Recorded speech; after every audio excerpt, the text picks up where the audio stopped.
Bonjour à tous, il est enfin là, le premier Marvel de l'année, Black Panthers, 18e film du MCU et bientôt 20 avec Avengers Infinity War qui sortira le 25 avril et Ant-Man and the Wasp qui sortira au mois de juillet. Beaucoup de monde attendait Black Panthers, sans déconner c'était un des films je pense les plus attendus en ce début d'année. Et ce nouveau Marvel vaut-il le coup? Et clairement c'est un grand oui, il déchire. Je ne vais pas en dire plus, je donne mon avis en fin de vidéo, donc pour ceux vraiment qui veulent savoir mon avis, allez plutôt en fin de vidéo. Je vais d'abord résumer le film, dire un peu ce qui se passe dans ce nouveau Marvel, Black Panthers. Je tiens à informer, avant de commencer le résumé, qu'il y aura des spoilers dans ces critiques de Black Panthers. Vraiment, je vais spoiler à fond le film. Alors, vous inquiétez pas, si vous n'avez pas vu le film, je mettrai un petit énoncé ici, un petit texte pour vous informer quand il y aura les spoilers. Le film commence avec T'Chaka plus jeune, donc le père de T'Challa qu'on a vu mourir dans Captain America Civil War. Il va rendre visite à son frère N'Jobu, qui est un espion du Wakanda, mais il a trahi le Wakanda en piquant du vibranium. Et en fait, T'Chaka avait envoyé un autre espion sur place, Zuri, il s'appelle, et en fait, il a vu ce que N'Jobu a fait. Donc, il lui donne le vibranium, il donne le vibranium à T'Chaka. Et donc là, T'Chaka dit, tu vas venir au Wakanda, tu vas être jugé. Mais là, le mec pète un câble, il a voulu tuer Zuri. Enfin, on apprend plus tard, ça on l'apprend plus tard dans le film. Il a voulu tuer en fait Zuri et T'Chaka l'a empêché, il a protégé Zuri et il a tué en fait son propre frère. On retrouve T'Challa après les événements de Captain America Civil War. Il rentre au Wakanda, mais avant de rentrer au Wakanda, il va livrer Nakia, son ex, qui en fait était en train d'espionner, mais il la délivre pour lui demander en fait de devenir reine. Il lui dit, mon père est mort, est-ce que tu veux devenir reine du Wakanda? Il rentre au Wakanda et elle n'a pas l'air trop d'accord. Elle dit qu'elle veut vraiment s'éloigner du Wakanda et vivre sa vie d'espionne. Mais bon, après tous les événements qui se passent dans le film, à la fin on apprend que finalement elle va rester au Wakanda avec T'Challa. Qui dit nouveau roi dit tradition du Wakanda. Une des tribus peut se battre contre T'Challa ou peut réclamer le trône du Wakanda si elle veut. Aucune tribu n'accepte, sauf M'Baku, roi de la tribu des gorilles, accepte ce combat contre T'Challa. Et vraiment, après une bataille incroyable, T'Challa arrive à l'emporter. Mais vraiment, il a galéré parce que vraiment, M'Baku, il est vraiment balèze. Il a quand même réussi à l'emporter. Alors en fait, quand il y a ce genre de combat, soit l'adversaire doit dire « Ok, j'abandonne » ou soit vraiment ils doivent le tuer et le jeter dans la fosse, enfin dans les falaises où il y a de l'eau. T'Challa donc remporté le combat, il va donc voir ses ancêtres et devient aussi nouveau roi du Wakanda. Ils le mettent dans de la terre, ils le recouvrent, enfin ils le font boire d'abord du vibranium et grâce à cette plante, ils le font boire d'abord, ensuite ils mettent le sable, vraiment ils l'enterrent comme s'il était mort et là il voit ses ancêtres, donc il voit son père et il voit aussi ses autres ancêtres mais ils sont en tigre, enfin en panthères. Et il voit son père et il parle à son père pendant plusieurs minutes. Et il dit je ne suis pas prêt pour le trône, je sens que je ne suis pas prêt. Son père voilà, lui dit quelques trucs pour le convaincre. Et finalement il devient roi du Wakanda. On découvre ensuite le laboratoire où il y a tout l'équipement de Black Panther, donc son armure, les armes de Black Panthers, tous les armes du Wakanda. Et c'est donc la sœur de T'Challa, Shuri, qui fait donc tous ces armements, enfin tous ces armes, c'est elle qui les fait. Et franchement, ce qu'elle a fait, franchement, c'est juste dingue. Vraiment, toutes les technologies qu'il y a dans le film sont juste incroyables. On peut dire aussi que c'est la comique du film parce que, je donne un exemple, la scène du combat au début quand il se bat contre M'Baku, T'Challa, elle sort vraiment elle se fout en fait des traditions, elle sort des blagues comme ça et juste ça marche hyper bien, c'est hyper drôle. Et l'actrice donc Letitia White qui interprète Shuri dans le film, je la connaissais pas du tout, elle est hyper talenteuse sans déconner et j'espère qu'on la reverra dans Infinity War parce que si franchement elle est dans Infinity War, ça risque d'être hyper drôle parce que vraiment il y a des moments sérieux, je pense comme, je sais pas, au moment où il y a Thanos, ça va sortir des blagues. Ça va juste être à mourir de rire. Donc j'ai hâte de voir Infinity War. J'espère qu'elle sera dedans. Klo, un des grands ennemis de Black Panthers et du Wakanda, va voler du vibranium dans un musée avec l'aide de Killmonger. Là, le Wakanda, T'Challa et tout sont au courant. Donc T'Challa va partir en Corée du Nord avec Okoye et Nakia pour capturer Klo et le ramener au Wakanda, le juger et peut-être même le tuer carrément. Mais là, il tombe sur qui? Sur un visage familier, Ross, qu'on avait vu dans Captain America Civil War. Lui aussi, il veut capturer Klo pour lui parler, pour dire pourquoi il a volé du vibranium et tout. Mais bon, ils arrivent à le capturer, bien évidemment, ils arrivent à le capturer vraiment après une course-poursuite en voiture, mais démentielle. Franchement, quand tu vois les technologies qu'il y a dans Black Panthers, mais juste incroyable, vraiment c'est la course-poursuite en voiture comme Black Panthers est sur la voiture part en tonneau, il saute sur l'immeuble, il arrache la roue de la bagnole. Cette scène est juste démentielle, franchement je pense que c'est une de mes scènes préférées dans Black Panthers, vraiment c'est juste époustouflant. Mais je vais reparler en fin de vidéo par rapport à mon avis. Mais il va très vite s'évader avec l'aide de Killmonger. Là, Ross est touché parce qu'il s'est pris une balle à la place de Nakia. Du coup, il est touché à la colonne vertébrale.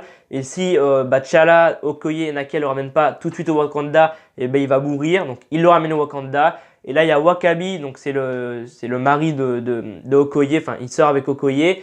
Et en fait, bah, il avait dit juste avant de partir à T'Challa, si tu retrouves Klaue, tue-le sur le champ. Même pas tu le ramènes au Wakanda, tu le tues. Et il est vraiment très très déçu parce que en fait, T'Challa dit, il nous a échappé entre les mains. Et là, Wakabi dit, tu es vraiment comme ton père, franchement. Il dit tel père, tel fils. Donc il est vraiment très très déçu par l'attitude du nouveau roi. Parce qu'en fait, le père de T'Chaka avait chassé pendant plus de 30 ans Klaue, mais sans pouvoir le capturer. Mais là, qu'est-ce qui se passe? Klaue et Killmonger devaient aller au Wakanda. Mais là, Killmonger tue Klaue pour aller au Wakanda. Il arrive donc au Wakanda. Et là, il est accueilli par qui? Ça paraît évident, par Wakabi qui vient d'être déçu par l'attitude de T'Challa. Et là, il a quoi Killmonger? Il a le corps de Klaue qu'il vient de tuer. Killmonger dévoile donc son vrai nom et c'est N'Jadaka. Donc il dit que c'est le fils de N'Jobu. Donc c'est donc le cousin de T'Challa. Il réclame donc le trône. Donc là, la tradition du combat se fait. Le combat a donc lieu parce qu'il réclame le trône. Il a le droit de réclamer le trône. Donc là, un combat se suit. Enfin, c'est la tradition du Wakanda. Là, T'Challa se fait défoncer par Killmonger. Et là, il finit par le tuer. Il le jette dans le fleuve. Killmonger prend donc le trône du Wakanda. Et tout de suite, le maître pète un câble. Il dit, bon alors, déjà, je vais déclarer la guerre à tous les pays. Parce que en fait, le Wakanda a une technologie que personne n'a. Ils ont vraiment au moins 10 ans d'avance sur tous les autres pays. Pour le reste du monde, le Wakanda est juste un petit pays vraiment où il y a juste des maisons en paille, il y a des moutons, des vaches, des rhinocéros. Vraiment, c'est juste ça pour eux. Alors que pas du tout. En vrai, vraiment, ils ont une technologie juste dingue que personne n'aura avant au moins 10-20 ans. Et donc là, Killmonger dit, je vais déclarer la guerre à tous les pays pour montrer qu'on est au-dessus d'eux. Et il dit aussi brûler tout ce vibranium. En fait, il veut plus qu'il ait le vibranium. Mais là, comme il y a un nouveau roi, la mère de T'Challa, Nakia, Shuri et Ross s'en vont du Wakanda. Ils vont donc voir M'Baku, roi de la tribu des gorilles. Et ils vont lui demander en fait d'affronter ce nouveau roi. Et ils lui donneront en échange du vibranium. M'Baku n'accepte pas du tout la proposition. Mais il les amène à T'Challa qui en fait est encore en vie. Ils l'ont mis dans de la neige. Et vraiment, il est entre la vie et la mort. Et sa mère dit, il faut le ramener au Wakanda. Et M'Baku dit, vous le ramenez, il meurt sur le champ. Donc, bien évidemment, Nakia avait piqué, comme j'ai dit avant, du vibranium. Donc, ils le font boire le vibranium. Il l'enterre comme au début quand il voit ses ancêtres. Et là, il voit son père, encore une fois. Et son père, vraiment, est déterminé. Il dit, bon, maintenant, t'as tes conneries. Hein, tu nous rejoins. Mais papa, j'ai pas fini. T'as vu, il y a qui est au trône, là? C'est un abruti, lui, qui est au trône, là. Vraiment, le père est là en mode, bon, maintenant, fiston, c'est l'heure de nous rejoindre. T'as plus rien à faire. Voilà, faut que tu nous rejoignes, faut que tu viennes nous rejoindre, t'as plus rien à faire sur Terre, au Wakanda, c'est fini pour toi. Et là, T'Challa n'est pas d'accord, il dit, je refuse, j'ai envie d'aller me battre. Donc là, il revient à la vie et là, une scène de combat pendant au moins 10 minutes se suit. Et au final, T'Challa l'emporte, il arrive à battre Killmonger, son cousin. T'Challa finit donc par battre Killmonger. En fait, il lui met une sorte d'épée, enfin de lance dans la poitrine. Et en fait, là, vraiment, il a un peu des regrets, tu vois, Killmonger, il est là en mode, mon père m'avait promis qu'un jour, il me ferait visiter Wakanda. Et donc là, T'Challa l'emporte, en fait, vraiment tout en haut où il y a le tigre. Il voit vraiment la ville entière. Et là, T'Challa dit, on peut encore te soigner, arrête tout ça, et je peux te soigner. Mais Killmonger refuse, il s'enlève la lame qu'il a dans la poitrine. Et là, il tombe par terre et il meurt. Donc c'est fini, Killmonger est mort. On passe maintenant aux scènes post-génériques. La première scène post-générique, c'est T'Challa qui se tient devant tous les pays. Donc il est aux Nations Unies et il dit que le Wakanda partagera ses ressources et toutes les connaissances du monde qu'ils ont. Donc là, Ross sourit parce qu'il est allé au Wakanda, il sait très bien comment est le Wakanda. Et là, il y a un mec qui est dans la salle qui dit, mais qu'est-ce qu'un pays d'agriculteurs a à offrir au reste du monde? Et là, la première scène se termine comme ça et franchement, c'est à mourir de rire parce que ça va servir pour un Avengers Infinity War, voilà, contre Thanos. Le Wakanda, on voit qu'il est dans la bonne annonce, donc ça va, je pense que Infinity War, ça va envoyer du très très lourd. Et la seconde scène post-générique, vraiment, jusqu'au bout, j'ai cru qu'on allait voir Thanos, mais finalement, ce n'est pas Thanos, c'est Bucky, le soldat de l'hiver, qui sort de sa hutte et qui a l'air complètement délivré de ses démons. Donc je pense que voilà, tout ce qu'il a fait dans Civil War, il le refera plus jamais, mais on ne sait jamais. Mais voilà, il a l'air délivré de ses démons. Shuri le salue et c'est la fin. Et là, ils nous mettent un petit truc. Black Panthers reviendra dans Avengers Infinity War. Et c'est la fin de Black Panthers. Mon avis sur ce nouveau Marvel, c'est que Marvel frappe très fort encore une fois. Nouvelle communauté, nouvel univers, nouvelle technologie, juste démentielle. Les décors sont juste magnifiques. Le casting, enfin la majorité du casting est composé d'acteurs afro-américains et c'est un très très bon casting. Chadwick Boseman dans le rôle de Black Panthers est énorme. Laetitia Wright dans le rôle de Shuri est hyper talenteuse. Danny Gurira dans le rôle de Okoye joue à la perfection et c'est hyper cool de l'avoir dans d'autres rôles que Michonne Walking Dead parce qu'elle joue tout le temps le même rôle. Là, c'est cool de l'avoir dans d'autres rôles et franchement, j'ai hâte de l'avoir dans Infinity War parce qu'elle sera dans Infinity War et j'espère qu'elle va rester longtemps dans le MCU parce qu'elle est juste hyper talentueuse de faire autre chose. Enfin, elle est juste top, franchement, c'est hyper cool, je veux dire, de l'avoir joué dans d'autres rôles que Michonne Walking Dead. Là, de l'avoir joué Okoye dans Black Panther, c'est complètement différent de ce qu'elle fait et franchement, c'est hyper cool. Donc, hâte de la revoir dans Infinity War aussi. Et j'espère aussi qu'il y aura Letitia White dans Infinity War parce qu'elle est juste hyper marrante et hyper talentueuse. Et puis là, le grand méchant du film, Michael B. Jordan, qui interprète Killmonger dans le film, est juste énormissime. Le mec est un génie. Beaucoup disent que Loki est le meilleur méchant du MCU et je suis d'accord avec eux, Loki a longtemps été un des plus grands méchants du MCU, mais dernièrement il y a eu Hela dans Thor Ragnarok qui a convaincu beaucoup de monde et elle m'a aussi beaucoup convaincu. Après c'est vrai que Loki est quand même un des meilleurs méchants du MCU, mais là Killmonger est largement au-dessus, je veux dire il n'y a pas photo, le mec est complètement dingue. C'est vrai que Loki il est vraiment, dans Avengers c'est vraiment quelque chose. Enfin, vraiment, tu vois, il a envie de foutre la planète, la Terre, vraiment, il a envie de détruire la Terre. Mais là, Killmonger, vraiment, il veut vraiment dominer le monde. Michael B. Jordan joue à la perfection, sans déconner, il fait un méchant de dingue. Donc oui, Killmonger est clairement pour moi le meilleur méchant du MCU. Et je pense qu'après avoir vu le film, pas mal de gens vont être d'accord avec ça. Et je pense qu'ils vont dire, ouais, bah, finalement, Loki, c'est pas le meilleur méchant du MCU, c'est Killmonger.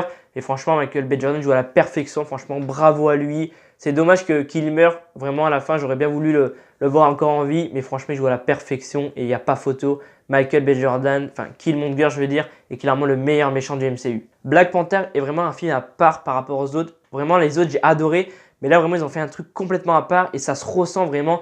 Même si vous n'aimez pas l'univers Marvel, allez voir Black Panther. Vous allez voir, c'est à part aux autres. Tu vois, c'est vraiment, on découvre une nouvelle communauté et plein d'autres choses. Et vraiment, pour moi, c'est vraiment un film à part. Vraiment, les autres Marvel, vraiment, c'était tout le temps la même chose. Là, vraiment, ils sont partis dans autre chose. Et clairement, ça marche énorme. Et on sent que c'est un film complètement à part des autres Marvel. Et pour finir, Ryan Coogler, le réalisateur de Black Panthers, nous a pondu une merveille, un chef-d'œuvre.